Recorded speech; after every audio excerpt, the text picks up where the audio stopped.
feel like every episode we start slower. Like you've done a couple where you've like gone bang straight in with something, which is always useful. And then sometimes we're just like, whoa, we're just working up. Slow build. We're ready to cast. Well, we need that injection. Yeah. We're all a bit kind of raring to go. We're just saying how the podcast brings our spirits up. Yeah, I hope it does, and I hope it brings your spirits up too, listeners, because it really does do us a massive service to our brain. Maybe not us. Maybe not our liver, but our brain. So today, today is my first day of work this year, not this year, since the summer has been and gone, where I've been to cycle to work in the dark and I've cycled home from work in the dark. And it just took that mental hole of like, oh, it's coming, winter's coming. Winter's coming. And I love winter. I love the cold, crisp air. I love snow and wintry times, but there's something, this summer was so good and so much happened that I feel like I'm having to mentally let go of it before I can get in the autumnal wintry mood. I hear you. Yeah, I hear you, man. I get you. Autumn, I think, is the best. Autumn and spring. Halloween. Yeah, Halloween coming up. Yeah. November too is pretty nice. A lot of stuff coming up in November. So we must be like almost a month away from Worlds or something. We are, yes. Right? 5 weeks, 6 weeks away. Yeah, That's wild. Wow. It's coming up real fast. I remember last year's, man. It didn't feel like that long ago. It doesn't feel like long at all. No. I mean, I've still got this mental scars. Oh, yeah. You lads actually played in the big tour. Now, none of us are qualified for Worlds. No, that's right. No, none of us quite got there. Oh, I was so one win away. Still haven't decided what I'm going to do, whether I'm going to play the calling or just do a load of side events and grind for stuff. To be honest, I looked at I looked at Fabled package for the calling, and I mean, it's expensive, but it does include some of the side events. And because we're not playing in Worlds on the Friday, that gives us a bit of time to play some side events on the Friday. So I'm thinking about maybe side event Friday, calling Saturday, Battle Hardened Sunday. Oh, the Battle Hardened's Live and Legend format. That's going to be. Yeah, that's what I mean. I've probably got to dig out my chain deck. Ooh. I think I'll play Starvo. I think I'll just play Viscera. What do you mean you think? You know you're playing Starvo. Well, I could play Fi. I could play full power Fi. I would hazard a guess. I would hazard a guess that Trip has still got Starvo in a deck box from last year's RTM. I butchered it a little bit, I think. Did you? I've got a lot of it. Yeah. Well, did we well? It's just fun stuff. Did you well? Dumb. It's such a dumb deck. It did not do Hamish so well. No, thanks, Kale. You tried to play the clever Starvo with the pitch stacking. I just played the roulette wheel. Can you identify 3? Yeah, I had 2 days with Kale McCreef, and he gave me the Kale McCreef effect of where he makes it look easy, and it makes you go, oh man, why would I not play this? And then when you go to a real life event, you go, what the fuck? What am I doing? Anyway, serious question, Hamish. Oh, hang on, before we go into the serious question. Okay, no, it wasn't really a serious question, but carry on. Yeah, do your thing. Cool. So episode 59, we just want you to let everyone know that patrons will get some discounts from Thistle Tavern, 10% off. Metal Fab Tokens, you get to hear it come. All new orders, you get to hear it first. And Living Realms, you get. We can honestly say we don't really know what's going on with LR, but hopefully we'll get some more news soon. There's been some announcements. You can look for them just for yourself online, but we don't have any insider goss. No, we don't. But so we are. It was news to today. Hamish's message in Discord was just like, what? Basically the equivalent of. I suppose we'll just see where we go from that. But yeah, we're not going to speculate because we'll leave that up to other people to speculate. But we'll just let them breathe for a bit, and we'll see what comes out the other side. And if you don't know, worldwide, we just got a notification of liquidation. You know that card from Uprising when that man's melting? That card's cool. Yeah, it's Liquify. Cool. Liquify. Bit more playable. Yeah, that'd be good in that. But if you are a patron, Snake. So patrons also get 6-packs on a Lucky Dip wheel. And Yeah. we've did our 6-packs, and the winner is Trip. Yeah, winner is Chris Sweeney, Ooh. Towering Titan, Whoa, whoa, whoa, winner of whoa. 6 packs. I mean, I think it just says a lot more about the people who are patrons that tend to be play the game for a long time. We've got a lot of old timers, fab boomers, I believe is the phrase going around. So, congratulations, Chris. You'll be getting a DM from me probably before you hear this on the podcast. But yeah, 6 more packs going out. Surprise! We've got plenty left as well. So.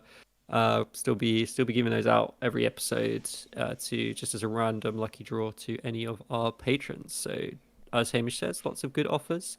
So consider becoming a patron and take advantage of them. Especially, I'm very much looking forward to buying some singles from Thistle Tavern. Oh yeah, big time. Oh yeah, need some of those bright lights. So Simon, what were you going to say? No, I was going to ask on the question of living legend format. Mm-hmm. I was going to ask you a question, but should we come back to that later? Should we do a bit of a section on living legend? Do we want to go into that later? We've jumped straight into. We've jumped around. App stuff. What we really need to do at this time is Hamish. Beer time. No. Oh, beer time first, please. You want to do beer time first? Yeah, because I think this is going to be a mindful. It's going to be a long home This news. is going to be a mindful one, and I want to. All right. Trip can't hand. I'm thinking a Trip. No, okay. You guys are so funny. Hamish, what are you drinking? Wow. I went out on my way to Tesco's. I picked up I was going to actually pick up something a little bit wild, but I went to a family barbecue. So, Candom Hell's Lager. Yeah. Oh, very nice. Mate. Classic. I've had this a couple of times. So, yeah, pick one of them up. What about you, Simon the Beard? Well, I am on call again, unfortunately. So I am on the water. However, what would you? If I was drinking tonight, this is what I could have drunk. I'll come back to the reason why I have this in home news. But I have a Northern Monk Aunt Bessie's collaboration. Oh my god! And they come in a 4-pack, and we'll talk about the rest later. But this is a roast dinner brown ale. That just looks like a joke. That looks well. We've drunk Yorkshire pudding pints on the podcast. That's right. This is a roast dinner. I haven't drunk mine yet either. We should do that. Oh, it was just me, wasn't it? Yeah, it was. Yeah, it was just you. Mine's tucked. Faye's tucked mine away somewhere. Barry, so it's Faye's fault. We'll talk about that. Yeah, I've got one of those in the cupboard. We'll talk about that in home news. Cool. But that would have been my choice, an Aunt Bessie's Northern Monk special. Trip, wildcard boy. Well, I thought I would show some solidarity with Simon, and I've actually got a non-alcoholic beer. Wow. So, okay. I need to get a stock of those. Why, Trip? I've got a 0% Peroni. Why? Because I had played D&D. Spoilers for home news, but I have some non-alcoholic beers left in the fridge. I'm not going to get drunk, so I thought I would try this one out. And if it's not enough, I can go and grab a Guinness. So I got the I thought I'd try it, start low and see how it goes, see how it tastes. But yeah, thought I'd give it a go. I've not had the 0% Peronis before, so have you got the Guinness near? Peroni. It's everything's near in this flax. It's tiny, so I can reach it. I can roll over. Okay. I can roll over. All right. Well, that's our beers, everyone. Let's crack them open. Cheers, everyone. Cheers, everyone. Cheers. This is going to be a bit more of a mindful one. Yeah, we're gonna talk about some real shit. Yeah. So real shit time. Settle in. Home news. Home news. Still a classic. He's gone for it. Oh, you Gone big. Gone big. So, shall I just kick off? Go for it, mate. Cool. Tell us about your home news. Well, everyone, you may have seen my tweet. The last week and a little bit, I've went through a bit of an anxiety-filled trip, which was kind of weird. Me thinking I'm talking about this now, because I don't want this to be a sob story bit.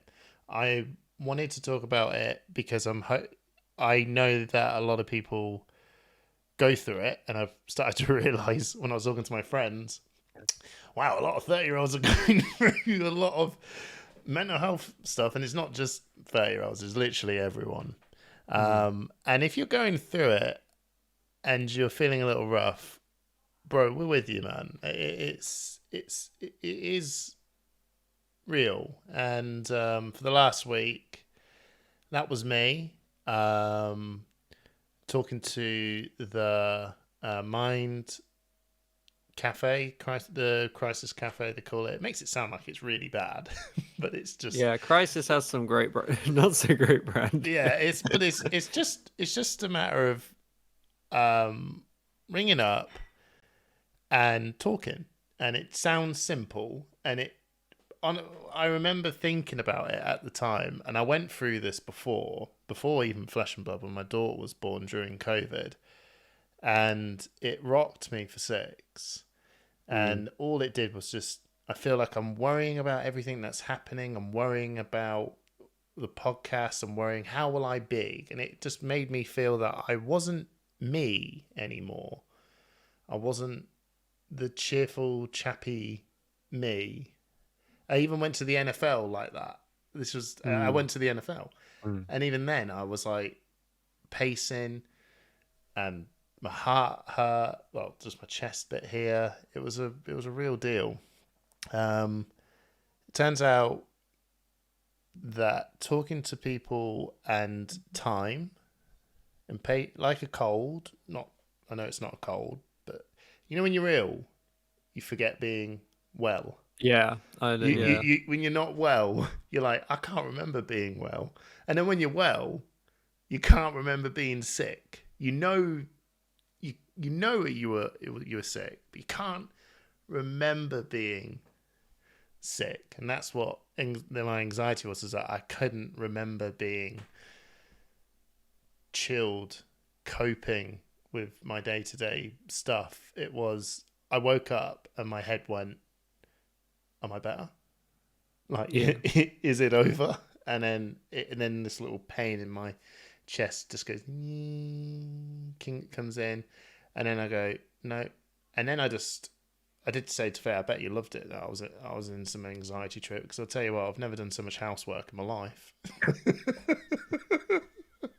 She was like, oh my God, you're up and you put the washing out and did all this. I'm like, yeah, because I'm just trying to make myself distract myself, busy myself, do more than I normally would, and just to, I don't know, keep my head away from it. And then that's Can I just say though, Hamish? Yeah. Super proud of you. 1, for speaking to people about it, and 2, for like coming to us and having a chat with the 3 of us about it as well. Like, I messaged you guys, didn't I, saying yeah, and I thought it was my friend told me one of the most important things you should do if you are going for anxiety moments is to bring everyone in with you on to it, because the baggage is not that heavy for them, and the more people around you that just knows that you're in a spot, you don't have to sort of hold it together. Yeah. Does that make sense? And actually the holding it together bit is the bit is the biggest baggage, right? Yeah, it's just awful. I mean, I remember going to the NFL and I got to the Weatherspoons at 9:00 with my good friend Dale, right? This whole and you're trying to put on a brave face. Well, when it's the thing of where you go, this should be good, and I'm not happy. Yeah. So then I'm overthinking a bit, and I'm like, oh, I need to go, and then I'm just worrying about things that shouldn't matter, and then I was around a couple of some guys. Turns out I was the youngest one there by some margin, and such a baby face. No, shut up. And then I just spoke to him and said, I don't know, and I'm really sorry for laying this on you, but I've just been going through a lot of anxiety, and I'm not being funny. I'm really in this. I'm in it right now. And then all of them went, "Oh no, that's fine, dude. We've all been through it. Some of us are kind of also still kind of going through it." And it was the most it was the most laddiest thing, which every one of them turned around and went, "No, this is a safe don't worry, bro. And everyone was just in this absolute safe space. It was brilliant, and I Do you think enjoyed my day. But then I woke up and was still kind of. But do you think that kind of helped you? Because like, do you think that helped you sort of reach the? Because as you said to us earlier, like you feel a lot better now. Like obviously these things they Time. come and go, but like, do you think that actually talking to people about it and being really honest about it sort of helped you? So like, It does, and I think what it does as well is I don't really know. I think everyone's kind of got their own way of how they want to go about things, and the one thing that I've learned is I think everyone can agree that talking is just this good relief of it. Because I remember I rang up the crisis hub, and again, that sounds really dramatic, and it shouldn't be. It's literally a number, and they just went, "Do you want emotional support?" And it was the day before the NFL, and I just rang up this woman, and I just said, "I really don't know why I'm ringing you, but I think I should ring you." And then she said, "It's okay. I'm really proud that you have." And then I broke down in tears and was talking through everything. And everyone's just a bit different. The woman told me that I've got some insane insight into my own body, my own thoughts. I know what's going through my head. The problem with all of that as well, because anxiety is, well, I say just the way your head works, that the more insight you have, which is really good because that means you're not going into hospital thinking you've got a heart attack. You actually know, you can diagnose what you're going through a lot easier. So you can rationalize that a lot better. But the double-edged sword of all that is all these things that you know works. Your brain goes, but it ain't going to work for you. So you kind of double down. You defeat yourself, yeah. And that's what anxiety does. It just brings you into a real cave-in moment of you just can't seem to cope, or you overthink or over-worry lots of little minor things. And then yeah, I think the overthinking it becomes sort of self-destructive, right? And that's why it's so useful to kind of speak to other people about it, because you can kind of share out a little bit of it, and then you talk to yourself. And you so that's what, when I was talking to the woman, I said, I don't know what you've done, but in that moment I felt better. Yeah. And then she said, all I did was just, because you were incredibly insightful about knowing different techniques and different sort of pathways and understanding your own body, because I knew it was adrenaline, and I knew that it was, I can't remember the other word, when you're on the down and you're tired and it's gone, your brain can get rid of adrenaline. When you're on that's what that pain is in your chest. It's just adrenaline. It's fight or flight. So she just said, I just put up a mirror, really. Just let you. Sometimes you need a sounding board, right? Yeah, and that's what she was. And I just taught myself through it all. And then time, really. A bit of time. Your brain, and you kind of worry and hope your brain does what this does, but it will, because all brains can do it with the right level of help. It's like a broken leg. Your leg will heal if you break your leg, right? Whether you go to the doctors to get a cast on, which is the right level of support, your leg will heal straighter and stronger. But if you don't get your cast on, it will heal. But do you know what I mean? It might not heal straight, and it might have a little bit of pain to it if you don't care for that. But this is part of the problem, isn't it? Because we don't talk about, generally, society doesn't talk about mental health issues like we do about. Well, no, I just mean in general, there's a stigma attached to mental health issues that isn't attached to physical health issues. Yeah. Yeah. So if you are sick with a virus and you're out of action for a week, that's a legitimate reason to be off work for a week. If you go and get signed off from work because of anxiety, there's a stigma attached to that, which there shouldn't be. Like, it's a mental health issue is just as valid as a physical health issue, and it debilitates you in different but equally important ways. And even if Hamish, even if you talking about this on the podcast today helps one person that listens, I hope that's an so. incredible feat, right? Yeah, I hope so. That's incredible. I think the one thing that you should do is just obviously speak to your friends, but at the same time, I can't stress enough about speaking to a professional, because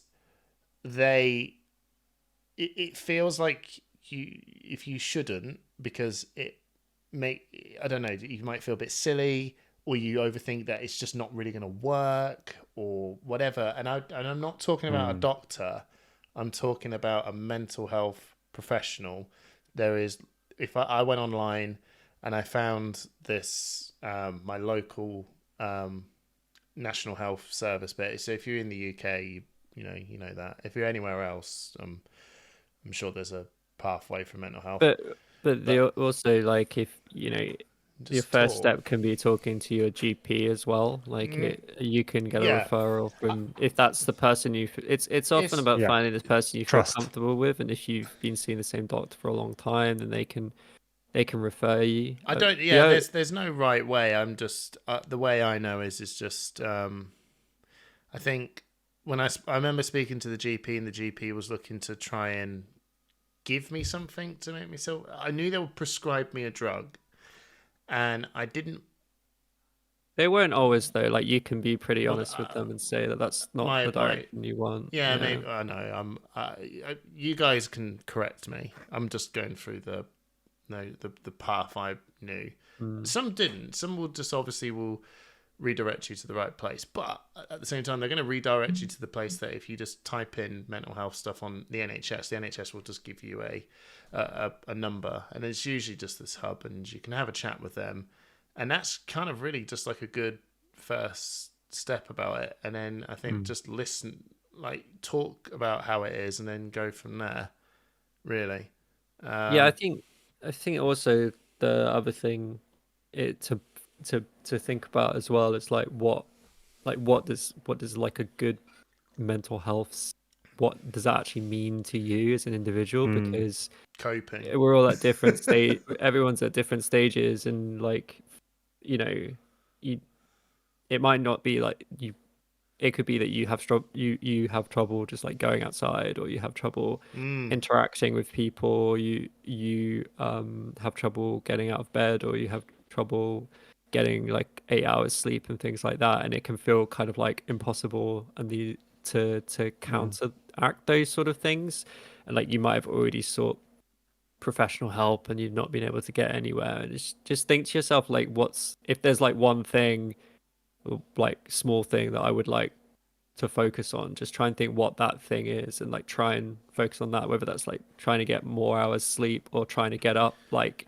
before like 11 o'clock or before midday. You like, reminded me of take something. Small steps, and don't try to think you need to fix every single problem you have in one go, because that's not the way that sometimes you're lucky and you can do that, but most people can't. And so just focus on small steps and just get there gradually. Even if it's like just start eating breakfast or something, like that's a really good thing you can start doing to just feel a little bit better. Like, I know it sounds silly, but there's so many weird and different ways that people try to treat mental health. Like, I don't work in this field directly, but I work with people who do, and there's so many different methodologies out there that people are trying to decide whether this helps. And just try stuff, look up like things that people recommend, and just try as many of them as you can. Like, talking to a therapist is probably by far the best thing you could do. But like, that's going for walks, eating better, give up booze, all sorts of different things you could try. So I've signed up to this thing that my mum and a couple of people have recommended, and just said, look, it's called CBT, cognitive behavior therapy. Have you heard of it, Simon? Yeah, it's the go-to now for mental health issues. It's the hot new thing. Well, it's been around. It's been around for a little while. It's funny, isn't it? How long things have been around, and you don't people know. Don't talk as you say, unless you look for it, you don't know, right? Yeah, just as much as you probably never knew there was a piece of kit that does this thing in your garden, and you never looked for it because you never thought about doing this thing in your garden. So this is like the same thing. And on a basic level, CBT, or cognitive behavioral therapy, is about training your mind to cope in different ways with the onslaught of anxiety or depression or whatever it is that you are in particular suffering I know with. my trigger. No, Okay. I know what it is. My brain and my wife and child, well, Freya's health directly impacts in my mental health, like massively. So I got that trigger because Freya on Tuesday, literally after the podcast, Tuesday, ear infection all night. She was just kicking and kicking, really upset. And Faye said, "I've given her the spray, and I've given her ibuprofen. We can't give her anything." And I went, "Well, I'm stuck. Like, I'm trapped now. I'm trapped in this." And then that was over. The next day, she had the stomach bug. So she threw up in her bed and then threw up in our bed and threw up in our bed. And then the next day, all my routine just went. Well, your sleep's gone out the window as well. Well, my sleep was never that good anyway. So the sleep wasn't. I wasn't worried about the sleep. I was just worried. I was just then went, oh God, and then she was like asleep all day. She was just rough as fuck. And then I then was like, oh, okay, it's here. And yeah, that's when I knew. I was like, oh God, it's here. Yeah. And then I kept thinking, but it won't last long because I've had this before. And then it just carried on. My brain, yeah, just every day I was like, why isn't it gone? Why isn't it gone? Why isn't it gone? And then that's when I just broke down. I was like, I've had enough. And then now she's had a viral infection, for God's sake, all week. That time of year, isn't it? It is that time. So now she's left with a really chesty cough. And no. I know. And every time you hear it, you're like, oh no. But the going to the gym has been amazing. Yeah. The gym is, I know that people will go, oh, it's so typical. But literally going to do a load of cardio and stuff, your body, it's all chemicals, isn't it? All this stuff. All it is just chemicals throwing your body about. And that's what anxiety is. And the trigger sends all these chemicals to make your body go, oh, and then that's when you start to go and overthink it. And gym pumps loads of feel good in you. And no matter how stressed out I think you are, if you just go for a right old jog in the gym, you just walk away in that moment going, I'm just not stressed out because I'm knackered. Well, it's about identifying the thing what that is, helps you. Unless like going to the gym is anxiety inducing, then I don't know. Well, yeah, because it's like for you that's something that helps. And yeah, like, everyone's is different. Yeah. Like, everyone's is different. It might be a walk in a nature. Yeah, walking's good. Like art therapy stuff is really good for a lot of or people. writing, like it really depends on what ends up being kind of the thing that helps you the most, and then to try and focus on that. But also, I think what can cause a lot of anxiety is that you feel like you've worked it out or found a solution, and then suddenly it's like the thing that you were using to help you stops working, and then you feel like you're spiraling. And it's important to like not let that also get you down. And it's not something we're not neuroscientists. We don't, and the neuroscientists don't have the answer either, incidentally. As much as they probably wouldn't want me to say that.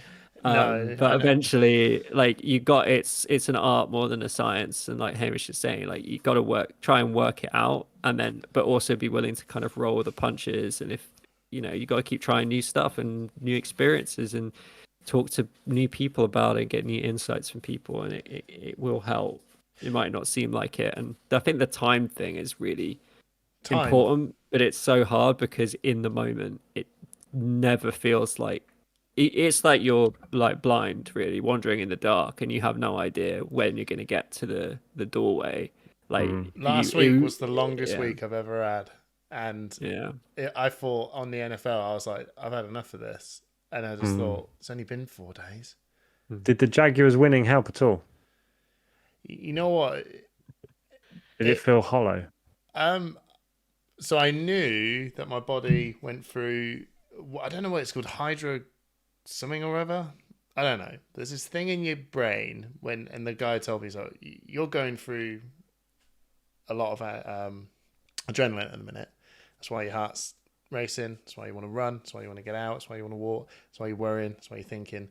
And in at some point, your body can't stay there, so it just dumps lots of this other stuff to completely chill you out for a bit. And then when I was watching the Jags, I was like, I am so tired.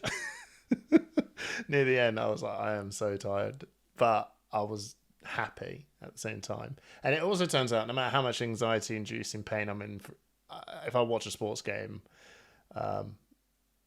Sport's pretty good. I just get into it. I'm screaming and shouting like a nut. I also went to the ice hockey as well with Dale the day before. Yeah, I was just loving it. So. Keep him busy, man. Anyway, so the reason why I'm wondering.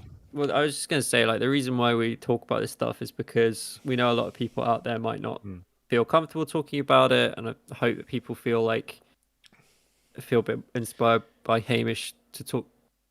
Hamish is talking to you guys. You know, you're not on your own. You guys, you're not, and like I know but that you do feel on your own, and I think I just want to remind you, you're not. And I know you know you're not, but sometimes you just want someone to say you're not. And I'm proud of you. I'm very honored you're listening, and we love you. So yeah, just drop us a DM or something if you ever want to talk about this sort of stuff. Just like it's a small enough group that we can respond. So it's not like there's tens of thousands of you. So we're all good. And if it's not too long away, come and see us in Barcelona. And try and work out what makes you what like if you're having some trouble, like try a few things out. Like feel free to reach out. We can recommend a few things that we've tried to help with like anxiety and depression. Like I've tried a few things and they've been useful. Happy to share anything like that. But it's important to talk to the people you love as well. Like we are. We're happy to help you, but if you've got close friends, close family, they're the right people to go to because they know you best, and just be open about it because it's nothing worse than people thinking you're grumpy or you're upset when really you're actually going through an illness, and it is an illness. It's an illness that you can work through, and just make sure people know what you're going through so they can help you out. Bring them on. Whether bring them on the podcast. Whether we like it or not. Bring them on your anxiety bus with you. Honestly, the thing that came out of this is that last year we really wanted to do a fundraiser at some point for Mind or for a mental health charity of some kind, and we didn't manage to get our ducks in a row. But we're really keen to try and do something. So we are committed to doing something. Yeah. And whether we like it or not, in the UK and if not elsewhere. The Crisis Cafe that Hamish talked about is run by a charity called Mind. They do run on charitable donations. Unfortunately, the therapists and the psychiatrists that are able to treat mental health issues best in the UK, they're busy. We don't have enough funding. We don't have enough people. So the mental health services have taken a bit of a battering lately, as you may be aware. Friends, family, everyone needs a bit of help. So if you can find these charitable outlets and places you can speak to friends and family in the interim while you're waiting for a psychiatry appointment or for a therapy appointment, then that's going to be the thing that helps you on the way. Yeah, and think about the political situation as well. Like, no, I'm not talking about like a grand political system, but like your local communities, and if you've got political representatives that are supportive of mental health and the importance of mental health, then maybe they're worthwhile of your support. So consider more societal change as well, because it needs to change, because it's pretty much it is an epidemic. I know that's a bit grandiose, but it is. And it's not Hamish, have you got anything you want to sign off on that bit with?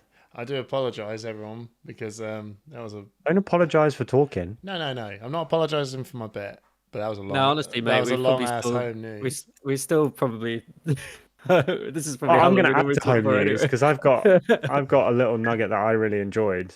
Okay. For my home news. Love you all.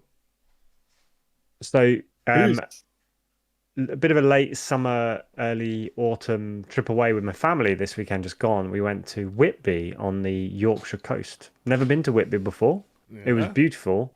the weather was pretty good. It was like 20 degrees in October, which is almost unheard of. And I don't if you're into vampires and Dracula, you might know that Whitby is the origin point for Bram Stoker's Dracula. So I did not know that. well, for the story and the have writing the same of the ring story. as Transylvania does. No, it in exactly. terms of, But Whitby is famous for its goth history and Dracula. And we went to have a look around the seaside. It's on the coast. We went to have a look around the Abbey, which is 500 years old. And yeah, it was pretty nice weekend with the family. It's nice to get out and about and spend time with those that you love. Yeah. So what's that got to do with your beer? yeah, What? explain No, I the said beer. home news.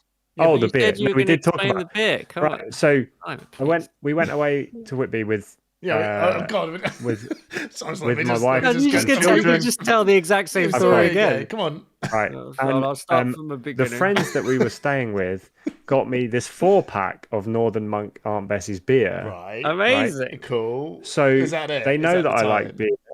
And so this one is a roast dinner brown ale. The other three were an apple crumble and custard pale ale. Right. There was a jam roly poly pale ale and a sticky toffee pudding porter. Yeah. Oh, that sounds good. I would say the jam roly poly pale ale was probably the winner of the 3 that I've tried so far. Sounds the porter very was pretty sickly. good. It was a bit sick. You could only have like one, like half a yeah. 1 to 1. Yeah. But the porter was probably the most reliable, I think. There wasn't much sticky toffee about it, but it was a good porter. Yeah. Cool. Anyway, it made me laugh because I mean, who thinks about Aunt Bessie's and beer together? And actually, it was novel. They weren't the best beers, but it was novel. Yeah. I think the labeling. I like how it's like that. Really thinks that this beer story has got this like really ingrained like Breaking Bad's level of like storytelling, and someone I went to Whitby. It was just a nice memory of being away with friends. We played some board games. What board games did you play, Simon Denning? So the best longer game that we played was Ticket to Ride Europe. Of course, Ticket to Ride. That's a great game. Mate, I played Ticket to Ride. I played Ticket to Ride. Well, when we get to my part, I'll tell you all about. All right, okay. The best short game that we played, and I'm talking like under half an hour, was Hues and Cues. I've heard of this. So you're basically the rider's the queue. No, you play on a board that looks like a Pantone color chart, and you have to describe, like, you've got all the colors like in rows, and they're very slight differences, and they've all got a grid reference. Right. And you pick up a card, and you have to describe the color on the card with one word. And your fellow people have to guess what color. You're not allowed to use red, orange, yellow, blue, green, whatever. You have to use like mauve, lilac, lemon, bogey, green. Like, you're only allowed one word: bogey, seafoam, teal. Like, it's a bit like. It doesn't. I'm not gonna lie. It doesn't sound particularly exciting. So. It is. I mean, it's Trip's got a face like this, like Trip's like, what's going on? Like me and Trip are like go and buy the game, play it with all your friends, and it's just hilarious because you get an insight into how other people's minds work, it just and feels you like also charades. get an insight into how colorblind people are. Like,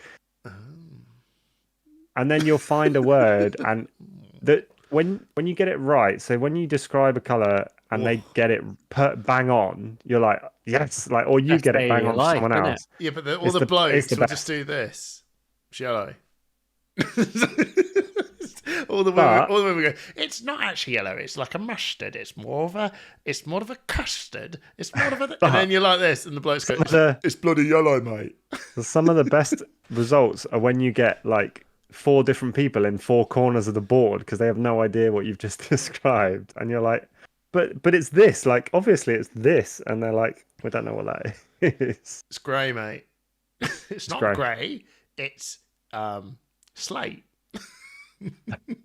Yeah, so it's good fun with a big group. You can play it with up to 10 people. I Take your word for it. 10 people. Wow. Next time I've got 10 people in a room, you know what I'm going to do?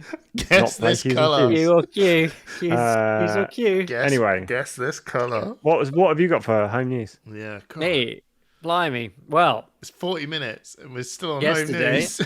I played Dungeons and Dragons. Yeah. My Yes. Dungeons and Dragons group was great fun. Love them. Love those guys.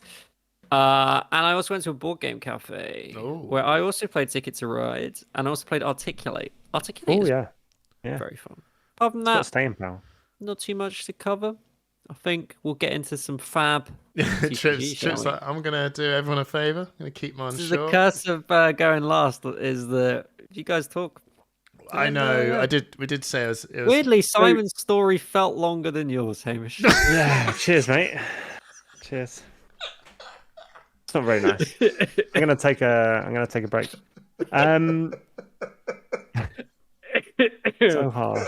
Anyway, Living Legend format. Sorry, Simon. I'm just laughing. Right. Poor Simon's been riding Hamish. in the dark all day, and he's like, "I've got some news for He's you." not seen the light of He day. hasn't seen the light of day. I'll tell you Hamish. what colour's outside? Black. Hamish, Yeah. do you want to talk about Living Legend or do you want to talk about Bright Lights? Oh, what colour's bright lights, Simon? You tell me. QQ. Barcelona is what QQ. colour Bright Lights are. QQ, what is it? It looks like a lime. QQ. I don't know. I'd say they were like neon blue. That was No, it's that's green, what isn't it? Is it? Well, there you go. You That's tell me. that's the bloke answer. It's green. Let's chat about Bright Lights very quickly. Okay. All right. Because I feel like the heroes. I want to I think it's kinda apologise. interesting. Yeah, what are you going to apologise about? Hamish? Come on then. I got Dash IEO a bit wrong. Really? Yeah, I said it was Riptide tier. I was wrong. Yes. That Yeah. was It's not even that high, is it? No, it's higher than that. Riptide's S tier, so that's it's Simon, quite hard. Simon, you just ride around in the dark all day, right? What do you Yeah. know? What do I know? What do you know? I know you need a lot of boom grenades. That's what you need. Turns out Boom Grenade off the top Oh, is a no. pretty good Pretty card. devastating. What's one of the In- scripts? The yellow one. That just The yellow one and oh the my red one. God, They're both good. Yeah. That yellow one's plus one. cracked. And there's the It's like the Channel stuff that Mount adds- Heroic-ish. It's a mini Channel Mount Heroic that also lets you shoot your pistol for 2 at the end of the chain, or maybe shoot your pistol twice if you've done some fun stuff with it. Yeah, no, Dash IO is very good. Although the weirdest thing is that I've been trying to play Bolton, I've been trying to play Teklavosson, and it's one of those things where I think we're kind of stuck. Like we're ahead of the game a little bit of what Fab wants it to be. Because Lexi still exists, and Lysander still exists, and Drama still exists, and do you know what I mean? They're very strong, but I'm not playing them. I'm trying to learn how to play Teklavosson. I'm playing Bolton. I'm playing all these sort of C tier sort of heroes. And Dash was like, "Well, you're really good, but not broken." But it seems like a lot more of a fairer thing. So It's very aggressive though. The way it's being run. You have to. It has to be aggressive. It just plays.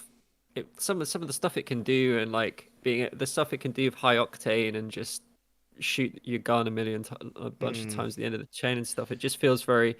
It feels like it has a tool for the aggro decks, and by just being very aggressive itself, and it has a tool for the blocking decks with the -1 block one and the +1 attack one, and it's the protocol. I'm just going reds really, and really wide. The blues. protocols, the protocol stuff. But I think it's, and Lexi even has the item destruction package for Lexi, but it's really Dramai that I just feel like Dramai just sits on it. Dramai just sits on. it. This is the problem. Dramai just sits What do you there. do with a problem like Dramai? Well, Dramai just seems to just. I'm not going to lie, everyone. When Lexi's gone, I think you're going to be your next biggest problem is Dramai. Like honestly, there's so many heroes that we can talk through and go, "Oh wow, this is really good," and all this, but God, it can't beat Dromai. So yeah, doesn't Same seem like ninja. anything beats Dromai.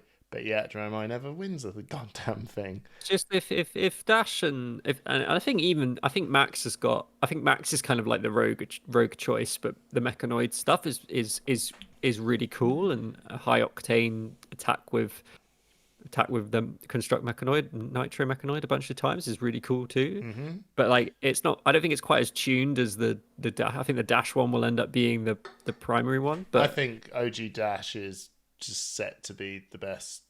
the OG dash, OG yeah, Dash. OG Dash. OG Yeah, Dash okay. is. I think she's set to, because she's kind of really incredibly worked out, and starting the game on the board. Free with, frog or boost? Just boost, with a package maybe. Just watch. Just I don't know, whatever Matt Rogers was kind of doing. It's just like, but not. I'm not saying he's like the best dash player ever, but it's like when we started the game, he was doing like what Dash is doing. What he was playing mid-range Dash. Yeah, I think that's just kind of what you do, and I think there's just more stuff on the board now for Dash to really like that. I think the best that one that does a double boost. Sorry. Yeah, best card in the set. The best card is just boost twice. Yeah, Boost. But it turns out boost, and then something, and then max velocity for 10 is pretty decent. Yeah, exactly. So going through, Dash IO is better than I thought. Max is slightly more interesting than Phi, but Phi is not exactly interesting at all. Oh, I think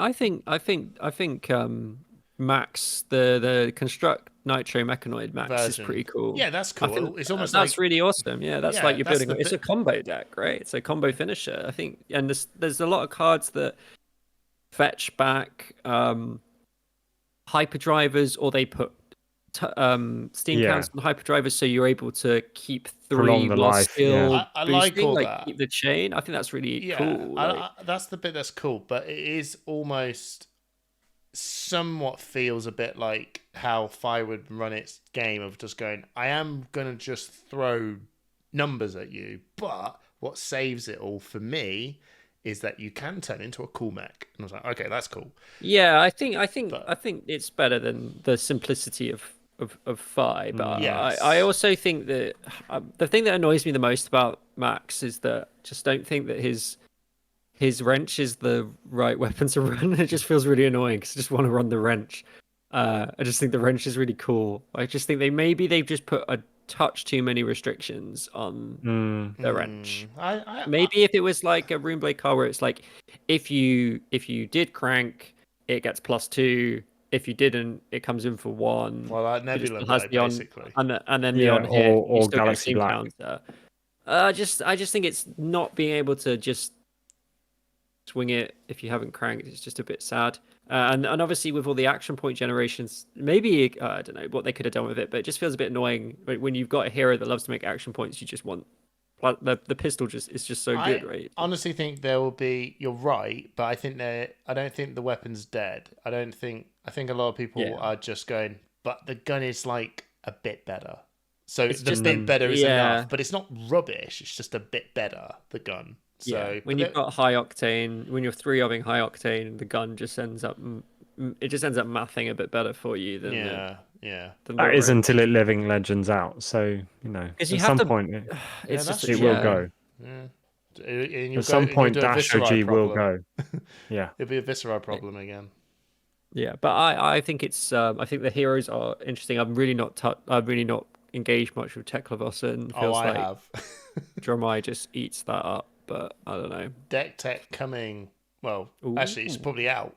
Right, it's out. Hopefully by Friday. Yeah, I'm telling you now, Trip. If the video's on YouTube ready to go, all you got to do is we'll get it done. We'll get it done. But I think it's a really interesting set.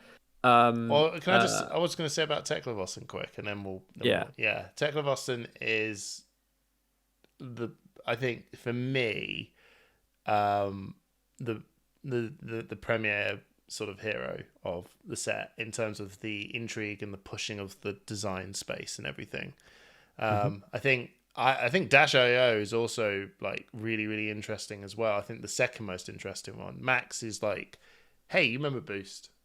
Boost is with a bit of resource management with it. Dash is like, hey, you want to do this crazy stuff with items? It's like those two things. Whereas Tekla-Boston just went, here is a completely different way of playing mech as a class. Yeah. Like it's just totally out there. Like I'm going to turn into a tank. I'm going to turn into a tank. And I have through Yorgos's deck tech, which is on our Yorgos. He did a very good job explaining through how that works. Exactly and Singularity. Oh boy, that card. Is it though? Is it that good? It is very good. I mean, you've got to make sure you have the Steel Soul's chest piece and the legs. They're the most important. Yeah. The other two are fine. They give you crazy ability. I double didn't abilities. realize that when you turned into it, they instantly activate.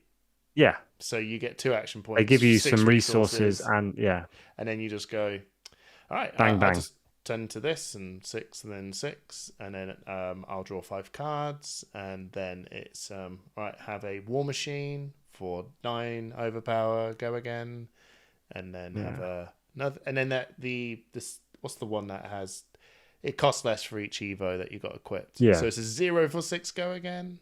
It's boom. It's honestly the end game of it. It's a big combo deck. Yeah. He's very good, very fun. I think these heroes are really, really, really good. Far more successful, I think, than not better, not more interesting, but in terms of where they are going to be in the CC meta, they seem to land much better than Prism and Vincent ever have. I think those two are overcomplicated and really just went, you guys bullied everyone, so you're going to come in kind of really sluggish. There's still a problem that's yet to be no, there's not a problem. Realized. I think they even saw LSS kind of go, in-house, we were too conservative on the power level of things. And I think they're just going to turn around and go... the meta condition has not been met for them. No, and you can tell because they what did they bring out? Slay, Killing Angels, no one cared, and as if Vincent needed it, right? She literally had the unblockable arcane damage wipes out every. But it's not a Vincent card; it's a shadow card, right? Sure, but yeah, I just think those two just didn't land, and these ones actually come in and go, oh, you work. Yeah, this offers something different. You work and you actually win. I mean, you might not be tier S, but God, you actually win games. You're not just getting punted about by random C tier decks. You're actually coming in pretty, you could actually do something that makes people have to think about you. Whereas Prism and Vincent go, your whole game plan can just be kind of bonked on the head a little bit, maybe. Yeah, I think we've got a really interesting meta coming up when I kind of feel like we're entering the non-legend meta where some of these insane heroes that we know are going to LL and they're a bit overtuned are gone and they're going. Wouldn't it be funny how we would all go through this and go, oh, thank God we went through hell, and they'll go, right, we've got this real amazing, utopia of this slow, thoughtful thing. And everyone goes, nah, I'm not done, man. I'm going to the Living Legend format. And you're like, I want some more of this. And you're like, it's hell, right? It's not even going to be that slow because it's going to be heroes like Katsu and Fi. Suddenly, a lot of their counters have rotated out of the meta, and it's just a little bit slower. And that's it. It's like, okay, Lexi's out. Run Fi instead. Katsu's fine. I'm not saying Katsu's fine. Pretty good. Katsu gets good. The thing about Katsu is Katsu in the UK always does really well, right? We've seen Katsu get really good results and really good numbers. But I'm excited for these new heroes. I'll be honest, I was not excited for Vincent or New Prism at all. I was not very excited for anything other than maybe Azuri, and even Azuri. It's just not my style. I not really enjoyed it. And then since what other hero have been excited about? I guess Fi and Dramai when they came out. Really, that's a long time ago now. So, but I'm really looking at Max and new Dash, and I'm thinking There's I would potential. play one of these heroes. I think, and I think I you're will. actually going to pick one of them up? I think so. I think I'm going to play new Dash because I cannot be. I don't want to spend a fortune on getting Nitro Construct mechs, which I've only got one of.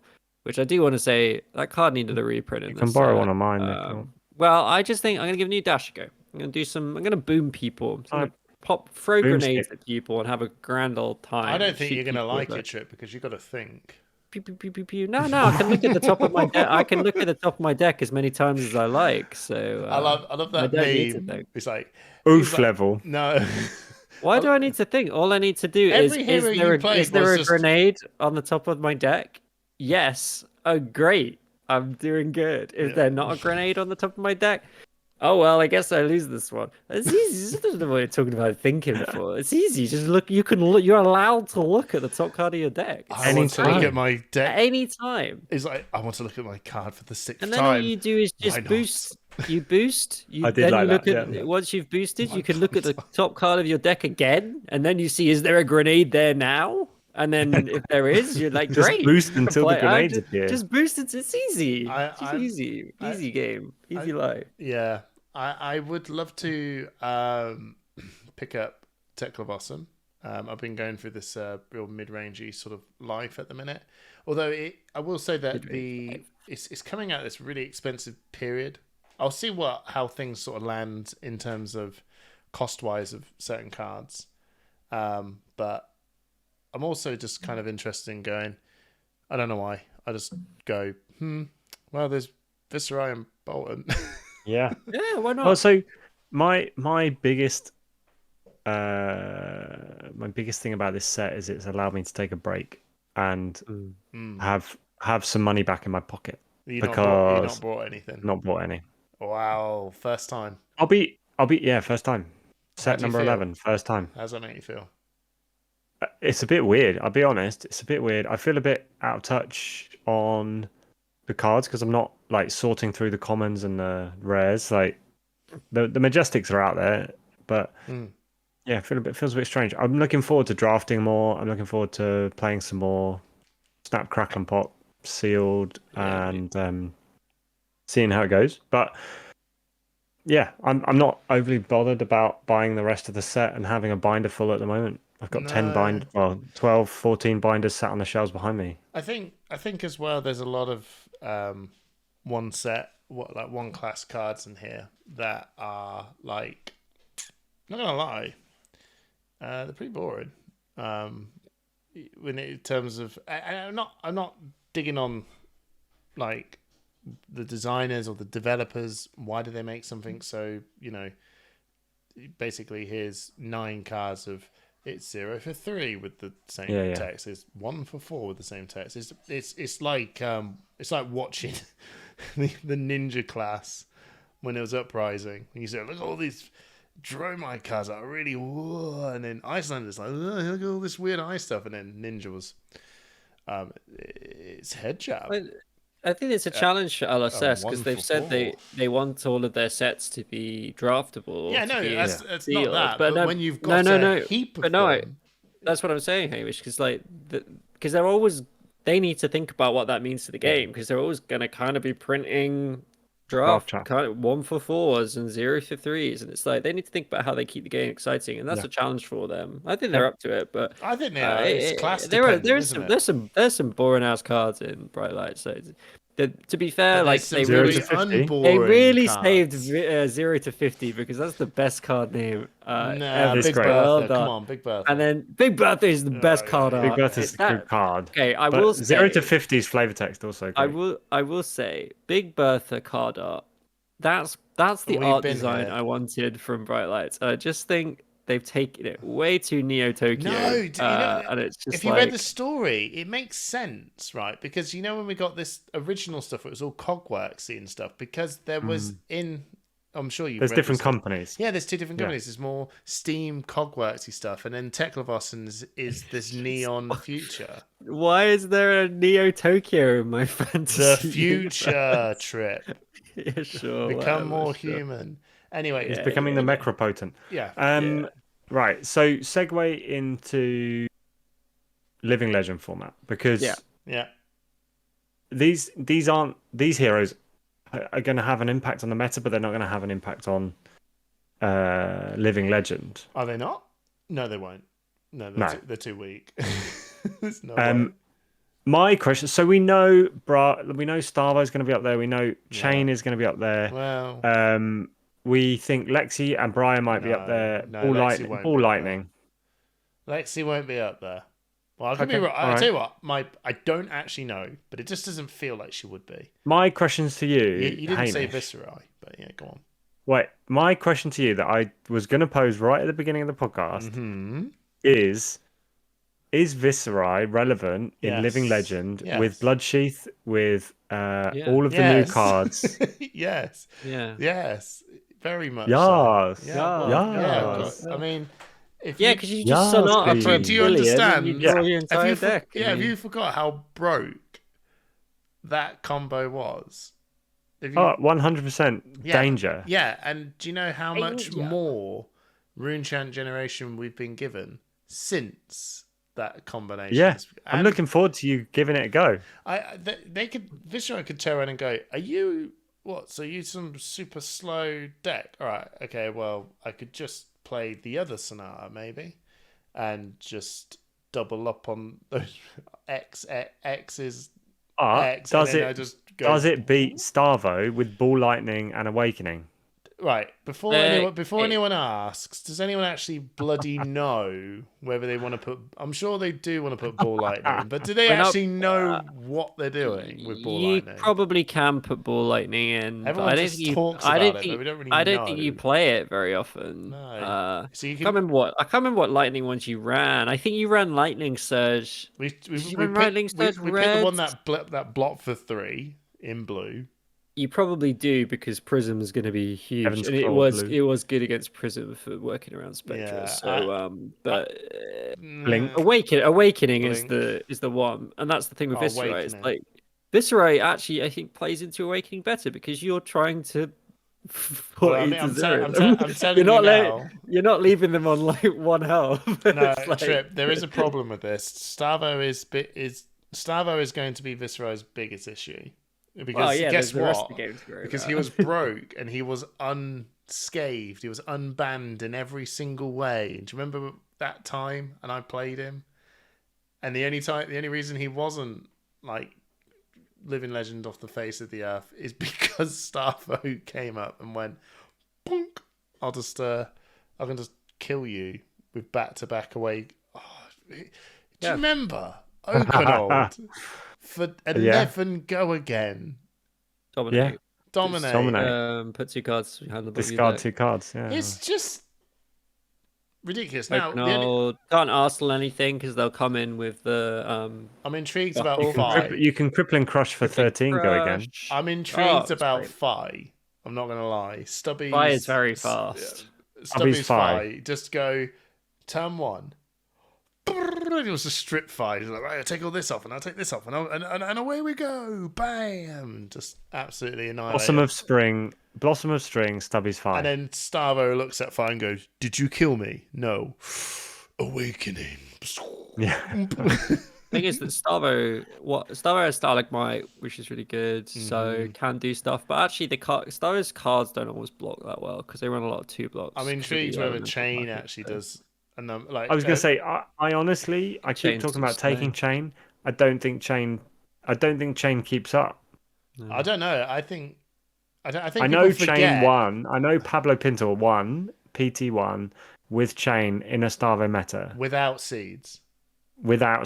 Yeah, but Pablo's Pablo. Yeah, I know, but I'm just saying, if you could just rock up with seeds and go, you know what? Did you kill me? No. All right, okay. Well. Seed. Riftbind for 11. Riftbind for 11.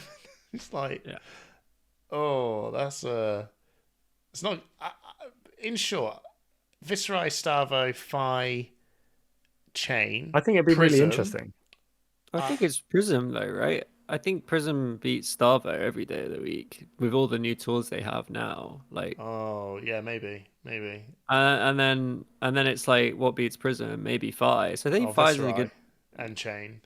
Yeah, like Prism it's the old Prism deck plus they've got all the new ward equipment where they just get spectral shields. They start with spectral shield for free, and it's. Do you know what it's going to be? It's going to be the Everfest meta where it's Starvo, who beats almost everything, and Prism, which is the only thing that can deal with Starvo, and then anyone that can deal with Prism. And then Chain, which can beat Prism, yeah. So. I think, honestly, if it's going to be who fills in that slot of that third slot, and it's going to be the race between. Honestly, I think it's between 5, Viserai, and Chain, and I think as well.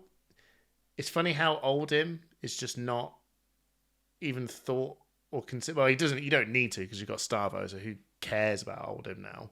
Because he's just pretty much Oldhim but better. Yeah, you can't fatigue Starvo because he just dominates you off the face of the planet. Well, Starvo is Oldhim, isn't it? He just turns around and goes, "I'll just have all the same. If I want to do your thing, I just have Earth React." Anyway, I think it's going to be interesting. I'm probably not going to play the bloody tournament. You will. No, not about hard. Maybe I'll bring Star. I'll bring Starvo. You realize? Oh, wait. No, I'm probably big Starvo. Depends what side events are on that day. Guys, we're over an hour already. Yeah. Wow. We should. Trip, have we forgotten to do something? No, you did. You didn't. No, we did it. You did announce that. It was so long ago. Guys, thank you for joining us on this episode. And thank you, Hamish, for talking about some real shit. Like we're not afraid to talk about real stuff. And I hope you guys at home I don't even know what I want you to feel about it, but just know that, if you ever need help, you're not on your own. Get it. You're not on your own. There are people out there. Exactly. Yeah. There's people out there. So, and come up to us, talk to us, Game of Flesh and Blood near you soon. And if we're happy to chat and talk to you about stuff. So, guys, that's it. Is that the end? I thought you were going to say. Got deep. Wow. Is that the end? Real. It's just the end. It's not the end of Push the Point. We'll find out if we'll see anyone else next episode, and we'll chat later. See you later. Bye.